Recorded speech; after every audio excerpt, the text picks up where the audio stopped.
विभिन्न अवस्थाओं में मानसिक विकास। शैशवावस्था मानसिक विकास मेंटल डेवलपमेंट इन्फेंसी।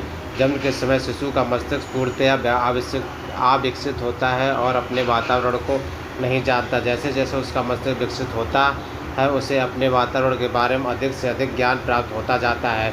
जन्म से 3 माह तक शिशु केवल अपने हाथ पैर हिलाता है, भूख लगने पर रोता है, हिचकी लेना, दूध पीना, कष्ट का अनुभव करना, चौंकना, चमकदार चीज़ को देखकर आकर्षित होना या कभी कभी हंसना आदि क्रियाएं करता है।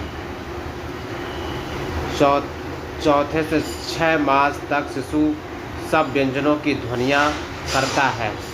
चौथे से 6 मास तक शिशु सब व्यंजनों की ध्वनियाँ करता है, वस्तुओं को पकड़ने का प्रयास करता है, सुनी हुई आवाज़ का अनुकरण करता है, वह अपना नाम समझने लगता है। 7वें मास से 9वें मास तक वह घुटने के बल चलने और सहारे से खड़ा होने लगता है। 10वें माह से 1 वर्ष तक वह बोलने का अनुकरण करता है।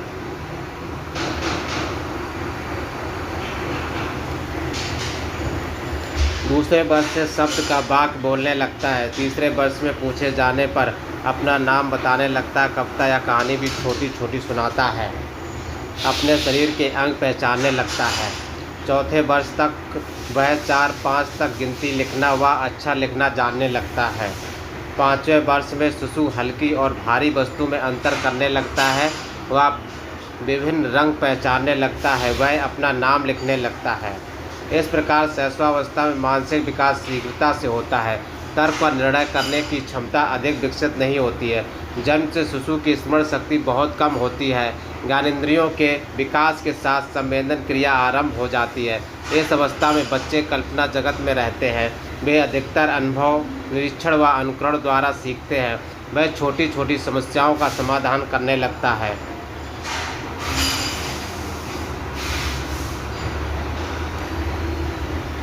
बाल्यावस्था में मानसिक विकास क्या है? तो यहाँ पे बैठ गया कि मैं सोच रहा सोना बैठा है। बाल्यावस्था में मानसिक विकास मेंटल डेवलपमेंट इन चाइल्डहुड।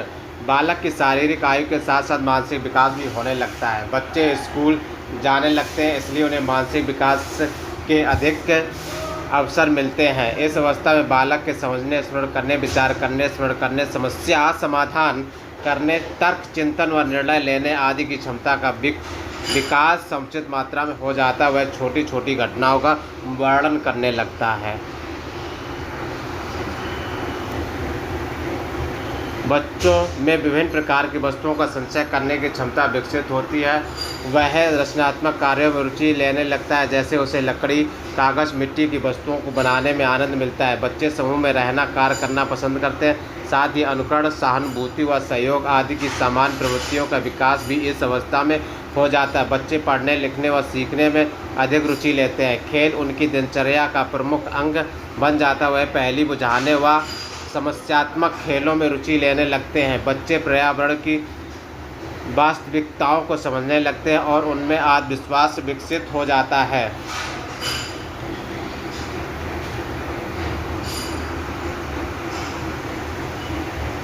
किशोरावस्था में मानसिक विकास मेंटल डेवलपमेंट इन एडोलसेंस।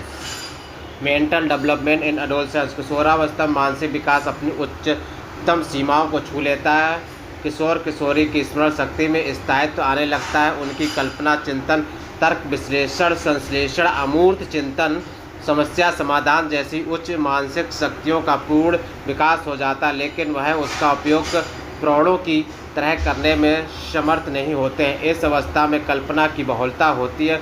वे कभी कभी दिवा स्वप्न, डे ड्रीमिंग देखते हैं। किशोरावस्था में शब्द भंडार अधिक बढ़ जाता है और चिंतन, तर्क व कल्पना शक्ति के साथ किशोर किशोरी में वाक्पटुता आ जाती है। इस अवस्था में किशोर किशोरी की रुचियों में तीव्र विकास होता है। आकर्षक व्यक्तित्व, वेशभूषा, पढ़ाई लिखाई, पौष्टिक भोजन, भावी रोजगार, कंप्यूटर, इंटरनेट, साहित्यिक व सांस्कृतिक कार्यक्रमों के प्रति किशोर किशोरी की विशेष रुचि होती है।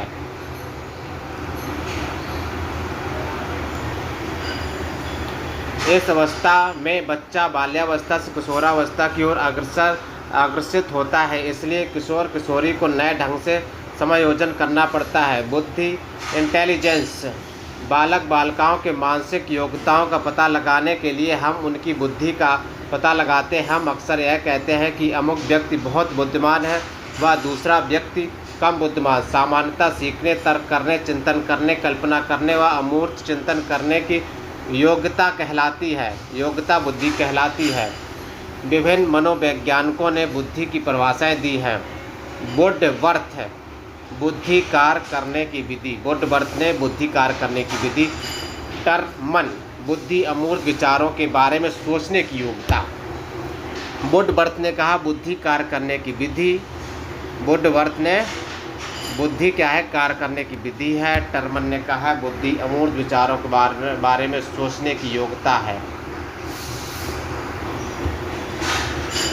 बिनेट ने कहा है, बिनेट, बुद्धि इन 4 शब्दों में निहित है। बुद्धि इन 4 शब्दों में निहित है। ज्ञान, आविष्कार, निर्देश और आलोचना।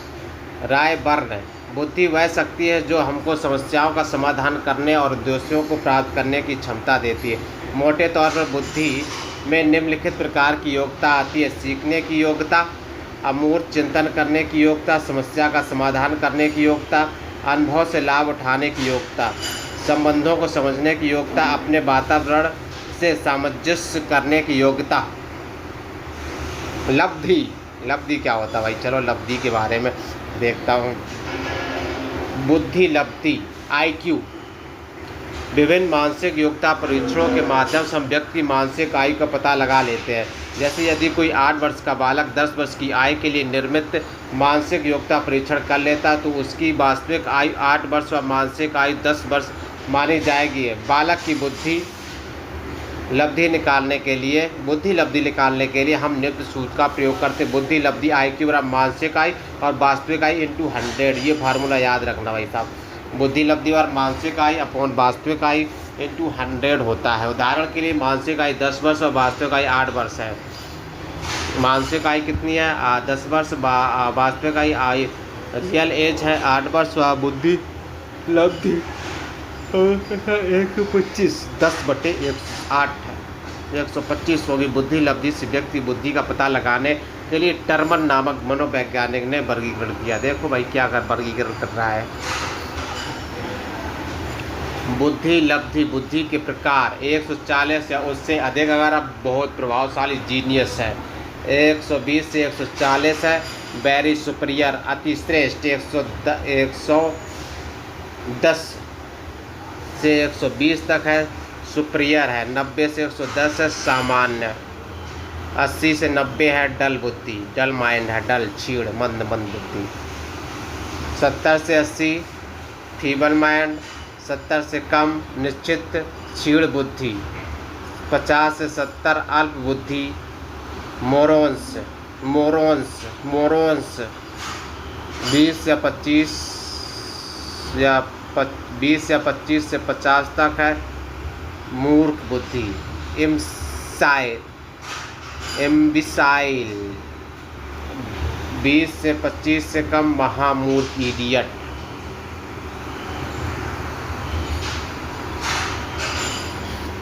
अब आपकी बारी।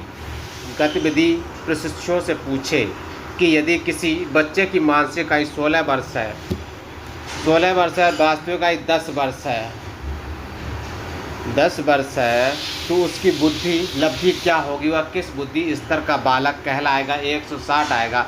160 किस में जाएगा? देख लो 160 जीनियस 140 ऊपर जीनियस है। बुद्धि परीक्षण,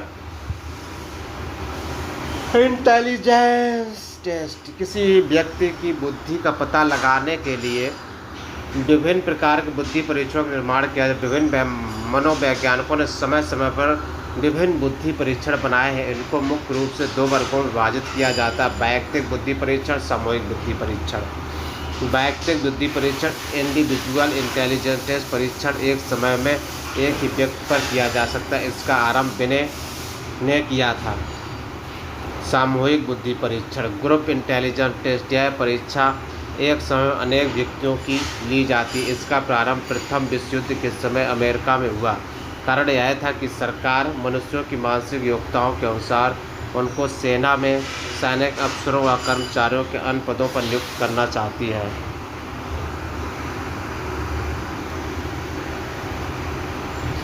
वैयक्तिक व सामूहिक दोनों प्रकार के परीक्षणों के दो रूप हो सकते हैं। Verbal, non verbal. भाषात्मक परीक्षण, वर्बल टेस्ट, इसमें भाषा का प्रयोग किया जाता है व अमूर्त बुद्धि की परीक्षा ली जाती है। इसका मुख्य उद्देश्य है कि व्यक्ति को लिखने पढ़ने का कितना ज्ञान है, उसे प्रश्नों के उत्तर लिखकर गोला बनाकर, गुणा बनाकर व रेखांकित करके देने होते हैं। इस परीक्षा में निम्न प्रकार के प्रश्न पूछे जा सकते हैं। अंकगणित के प्रश्न, व्यवहारिक ज्ञान से संबंधित प्रश्न, निर्देश के अनुसार प्रश्नों के उत्तर, समानार्थी व विलोम शब्द,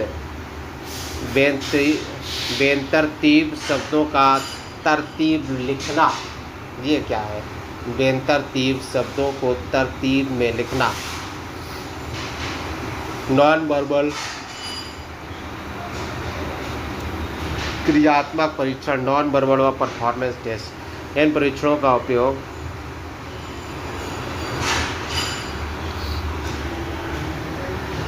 नॉन वर्बल और परफॉर्मेंस टेस्ट, इन परीक्षणों का प्रयोग उन व्यक्तियों पर किया जाता है जिनको भाषा व ज्ञान कम होता है या जो पढ़ना लिखना नहीं जानते हैं। इसके द्वारा मूर्त बुद्धि का पता लगाया जाता है। इस परीक्षण में वास्तविक वस्तुओं का प्रयोग किया जाता है और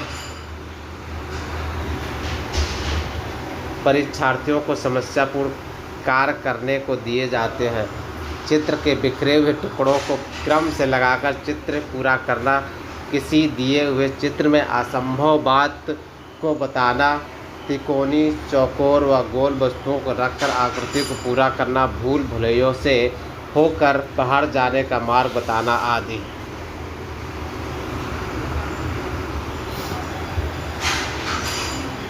इन सभी परीक्षणों का प्रयोग अधिकतर प्रशिक्षित मनोवैज्ञानिकों द्वारा ही किया जाना चाहिए। कुछ प्रमुख बुद्धि परीक्षणों के नाम: individual language test, Binet Simon scale, Binet Simon intelligent scale, Stanford Binet scale, Stanford Binet scale. व्यक्तिगत क्रियात्मक परीक्षण, individual performance test, Porteus maze test, Porteus भूल भुलैया टेस्ट, पोर्टियस मेज टेस्ट, भूल भुलैया, मेज मतलब भूल भुलैया टेस्ट, बेसलर वैल्यूब टेस्ट, बेसलर वैल्यूब टेस्ट।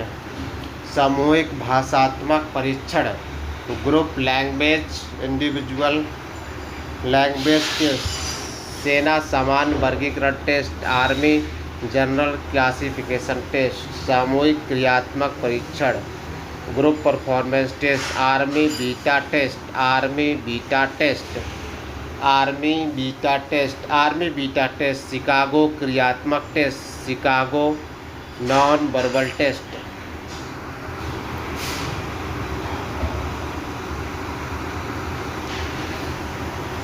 बुद्धि परीक्षणों की उपयोगिता, यूटिलिटी ऑफ इंटेलिजेंस टेस्ट। विभिन्न आयु वर्ग के लिए निर्मित परीक्षणों के माध्यम से हम बालक की बुद्धि का पता लगाकर उनके अनुकूल शिक्षा की व्यवस्था कर सकते। इसी कारण से बुद्धि परीक्षण शिक्षा का महत्वपूर्ण साधन बन गए। जैसे सर्वोत्तम बालक का चुनाव करने में, पिछड़े बालकों का चुनाव करने में, अपराधी समस्यात्मक बालकों को सुधार करने में, बालकों का वर्गीकरण करने में, बालकों की विशिष्ट योग्यताओं का ज्ञान करने में, बालकों की क्षमता को साकार करवाने में, बालकों की व्यवसायिक योग्यता का ज्ञान करने में, बालकों की भावी सफलता का ज्ञान करने में, राष्ट्र के बालकों की बुद्धि का ज्ञान करने में।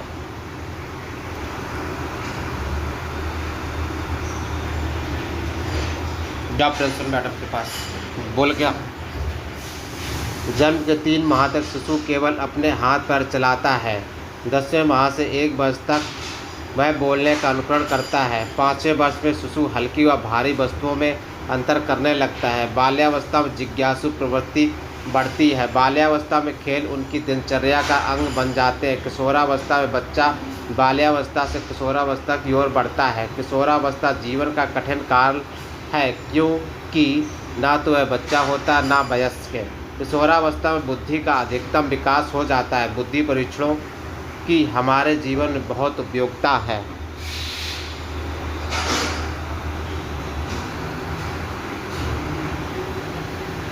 किस अवस्था में बच्चा अधिक कल्पनाशील होता है, बताइए। किस अवस्था में बच्चा अधिक कल्पनाशील होता है?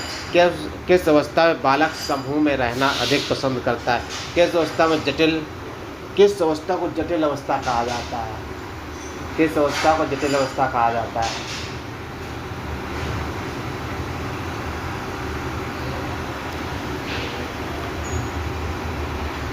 विभिन्न अवस्थाओं में संज्ञानात्मक विकास, cognitive development in different stages. विभिन्न अवस्था में कोग्निटिव डेवलपमेंट, संज्ञानात्मक विकास, कोग्निटिव डेवलपमेंट। संज्ञानात्मक क्या होता है? पियाजे का सिद्धांत क्या कहता है? पियाजे ने संज्ञानात्मक विकास के मुख्य रूप से 4 स्टेजेस में विभाजित किया। संवेदी पेशी अवस्था, सेंसरी मोटर सेंस, प्राक संक्रियात्मक अवस्था, प्रे ऑपरेशनल स्टेज, मूर्त संक्रिया अवस्था, कंक्रीट ऑप्शनल स्टेज और औपचारिक संक्रिया अवस्था, फॉर्मल ऑपरेशनल स्टेज। संवेदी पेशी अवस्था, सेंसरी मोटर स्टेज। जन्म से 2 वर्ष तक बालक का संज्ञानात्मक विकास निम्न रूप से होता है। इस आयु के बच्चे अपनी इंद्रियों द्वारा प्राथमिक अनुभव करते हैं। इस अवस्था को पियाजे ने 6 उप अवस्थाओं सब स्टेजेस में बांटा है। सहज क्रियाओं की अवस्था, स्टेजेस ऑफ रिफ्लेक्सिव एक्टिविटीज।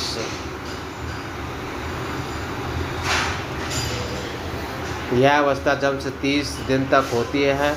इसमें शिशु केवल सहज क्रिया करता है। इनमें वस्तु को लेकर, मुँह में लेकर चूसने की क्रिया सबसे अधिक प्रबल होती है। जन्म से 30 दिन तक होती है। इसमें शिशु केवल सहज क्रिया करता है।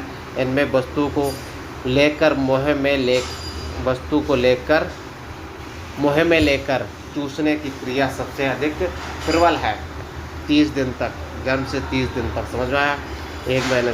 प्रमुख वृत्ति अनुक्रियाओं की अवस्था, stages of circular reaction. Primary, 1 माह से 4 माह के बच्चों की सहज क्रिया कुछ सीमा तक उनकी अनुभूतियों के आधार पर परिवर्तित होती है, दोहराई जाती है और समन्वित होती है। गौण वित्तीय अनुक्रियाओं की अवस्था, stages of secondary circular activities. यह अवस्था 4 माह से 6 माह की होती है। इस अवस्था में बच्चे वस्तुओं को स्पर्श करने व इधर उधर करने की अनुक्रियाएँ करते हैं। वे ऐसी ही अनुक्रियाएँ करते हैं जिनमें उन्हें सुख मिलता है। गौण स्कीमेटा के समन्वय की अवस्था, stages of coordination of secondary schemata. यह अवस्था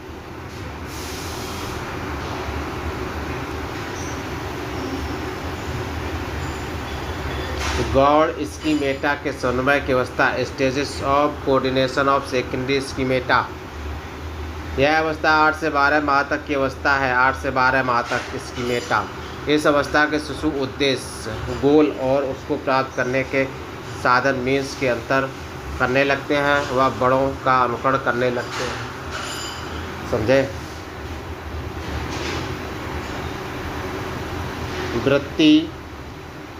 तृतीय वृत्तीय अनुक्रियाओं की अवस्था, stages of tertiary circular activities. यह अवस्था 12 से 18 माह की होती है। इसमें बच्चे वस्तुओं के गुणों को प्रयत्न व भूल द्वारा सीखते व जानते हैं। मानसिक सहयोग द्वारा नए साधनों की खोज की अवस्था, stages of invention of new means through mental coordination. यह अवस्था 18 से 24 माह की अवस्था है। इस अवस्था देखी हुई वस्तु की अनुपस्थिति में भी उसके अस्तित्व को समझने लगते हैं।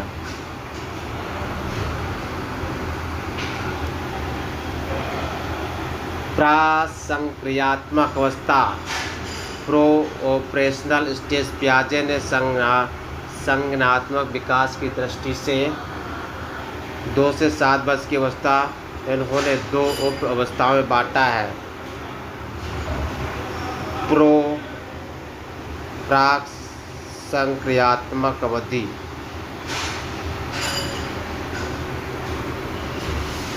Pro operational period.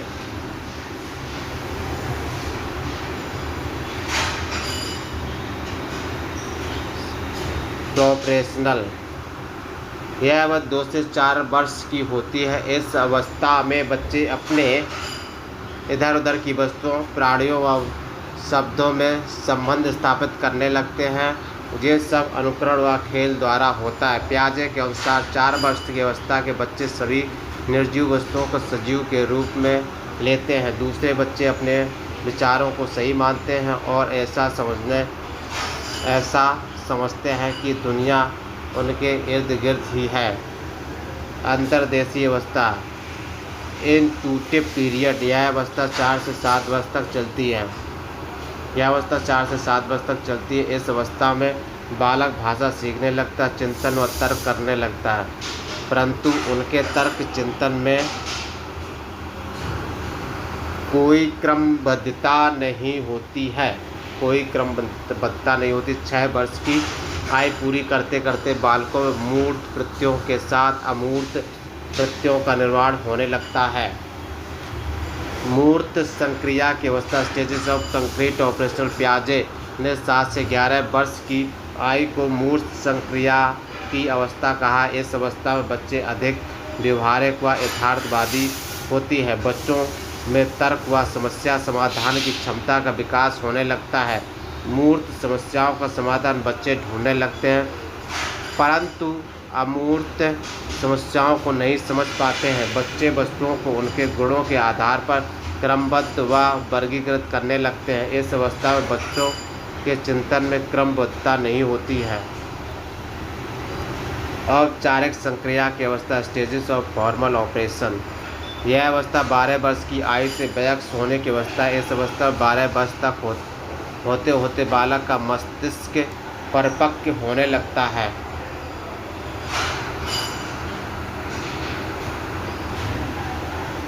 उसके चिंतन में क्रमबद्धता आने लगती है। जैसे जैसे बच्चों की आयु बढ़ती है, उनके अनुभव बढ़ते हैं, वैसे वैसे उनके समस्या समाधान की क्षमता बढ़ती है, जिसे पियाजे ने समप्रत्यय चिंतन कॉन्सेप्चुअल थिंकिंग की संज्ञा दी। पियाजे के अनुसार इस आयु के बच्चे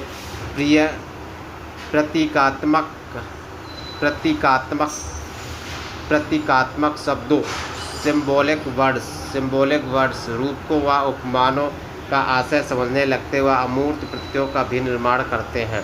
पियाजे के अनुसार प्रत्यय निर्माण की वह क्रिया अनवरत रूप से जीवन भर चलती है, जिसका प्रकार व स्तर उसकी शिक्षा व अनुभवों पर निर्भर करता है। पियाजे का संज्ञानात्मक विकास का सिद्धांत विभिन्न अवस्थाओं में होने वाले संज्ञानात्मक के विकास को जानने के लिए बहुत उपयोगी है। संज्ञानात्मक मीन्स कोग्निटिव विकास को जानने के लिए बहुत उपयोगी है। इसका महत्व बालक शिक्षक अभिभावकों के लिए विशेष रूप से होता है। प्रॉब्लम बहुत है। पुनरावृत्ति। पियाजे के संज्ञानात्मक विकास की मुख्य 4 अवस्थाएं हैं। पियाजे की देख लो 4 अवस्थाएं कौन कौन सी हैं, सारी बड़ी प्रॉब्लम है। संवेदी पेशी, प्राक संक्रियात्मक अवस्था, मूर्त संक्रियावस्था, औपचारिक संक्रियावस्था। संवेदी पेशी अवस्था को मुख्य रूप से कौन कौन सी अवस्थाओं में बांटा गया है? संवेदी पेशी अवस्था को मुख्य रूप से कौन कौन सी अवस्थाओं में बांटा गया है?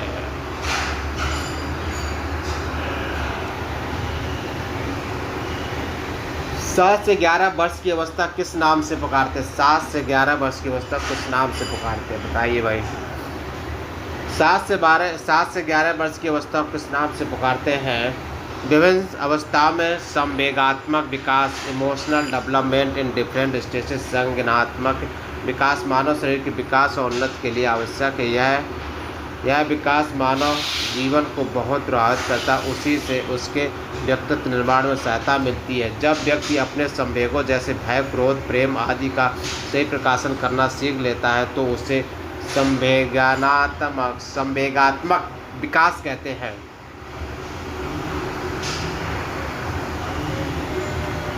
शैशवावस्था में संवेगात्मक विकास, इमोशनल डेवलपमेंट इन्फेंसी। शिशुओं का संवेगात्मक विकास धीरे धीरे अपस्फुटता की ओर होता है। विशिष्ट संवेग मंद गति के स्वभाव के साथ जुड़ता है। शारीरिक आयु के साथ साथ संवेगात्मक विकास में तीव्रता होती है। शिशु के संवेगात्मक विकास को हम निम्न रूप से प्रस्तुत कर सकते हैं।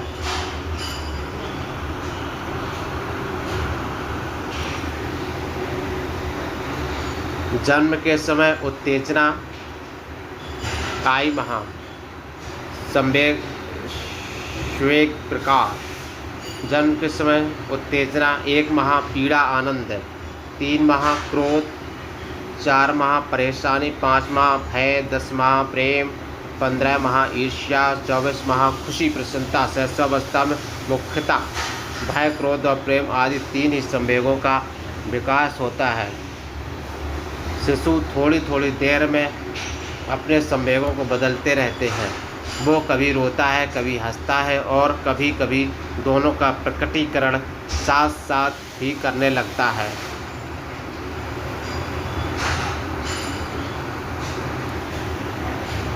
शैशवावस्था के अंतिम चरण में वातावरण संवेगात्मक विकास को प्रभावित करने लगता है।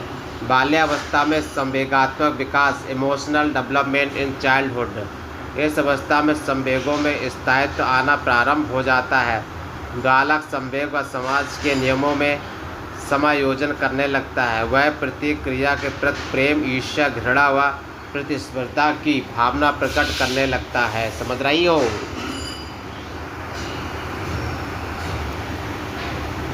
माता पिता द्वारा बताए कार्य के प्रति वह हाँ या ना कहकर चुप रहता है और बाद में झूठ बोलकर अपने को उपेक्षा से बचाता है। इस अवस्था के अंतिम चरणों में वह संवेगों पर नियंत्रण करना सीख जाता है। किशोरावस्था में संवेगात्मक विकास इमोशनल डेवलपमेंट इन एडोलसेंस। किशोरावस्था में प्रवेश करने पर किशोर किशोरी से अनुशासित जीवन व्यतीत करने की आशा की जाती है, पर परिणाम ठीक इसके विपरीत होता। हम उन्हें ना तो बालकों की कोटि में रखते ना बड़ों की कोटि में। इस अवस्था में सबसे अधिक संवेगात्मक अस्थिरता पाई जाती है। किशोर किशोरी में प्रेम, दया, क्रोध, सहानुभूति आदि संवेग आदि रूप धारण कर लेते हैं। वह इन पर नियंत्रण नहीं रख पाता, अतः सामान्यतः अन्यायी व्यक्ति के प्रति क्रोध व दुखी व्यक्ति के प्रति दया की अभिव्यक्ति करता है।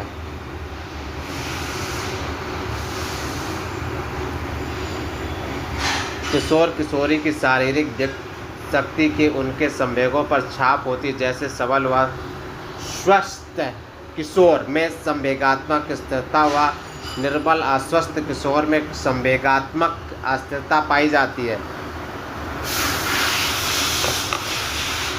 अभी सेटिंग किया हूँ 5-10 ओके है। किशोर किशोरी अनेक बातों के बारे में चिंतित रहते हैं। उदाहरण अपनी आकृति, स्वास्थ्य, सम्मान व धन प्राप्ति, शैक्षिक प्रगति, सामाजिक सफलता आदि। किशोर ना तो बालक समझा जाता है ना प्रौढ़, अतः उसे अपने संवेगात्मक जीवन में वातावरण से अनुकूल में बहुत कठिनाई होती है। यदि वह अपने प्रयास में असफल रहता है तो उसे घोर निराशा होती है। ऐसी स्थिति में वो कभी कभी घर से भाग जाता है या आत्महत्या तक का शिकार हो जाता है। किशोरावस्था में असाधारण रूप से शारीरिक व मानसिक परिवर्तन होते हैं। किशोर और किशोरी दोनों में काम प्रवृत्ति इतनी तीव्र होती है जो कि उसके संवेगात्मक व्यवहार पर बहुत अधिक प्रभाव डालती है। किशोरावस्था में संवेगात्मक विकास इतना विचित्र होता है कि किशोर किशोरी एक ही परिस्थिति में विभिन्न अवसरों पर विभिन्न प्रकार का व्यवहार करते हैं। जो परिस्थिति एक अवसर पर उन्हें उल्लास से भर देती है, वही परिस्थिति दूसरे अवसर पर उसे खिन्न कर देती है।